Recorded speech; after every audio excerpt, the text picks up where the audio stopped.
আন্তর্জাতিক ক্রিকেটকে officially tata bye bye বলে দিলেন তামিম ইকবাল খান। আজকে একটি ফেসবুক পোস্টে তিনি এই কথা লিখেন।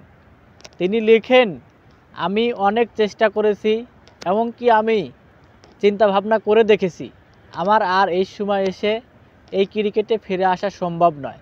আমার ভক্তদের কাছে আমি ক্ষমা চাচ্ছি, তাদেরকে আমি নিরাশ করার জন্য। তারা খুব করে চেয়েছিল আমি যেন আবারও ক্রিকেটে ফিরি, বাংলাদেশ জার্সিতে যেন আরেকবার খেলি।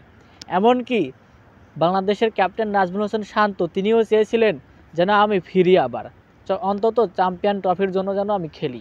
কিন্তু আমি সবার কাছে দুঃখিত, আমি আর ফিরতে পারতেছি না।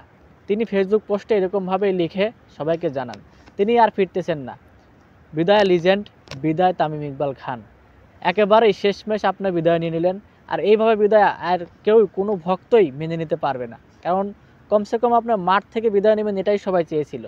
এর আগে দিন টি-20 থেকেও আপনি এরকমভাবে বিদায় নিয়েছেন ফেসবুক পোস্টে, এমনকি সব ধরনের আন্তর্জাতিক ক্রিকেট থেকে ফেসবুক পোস্ট দিয়েই আপনি বিদায় নিলেন।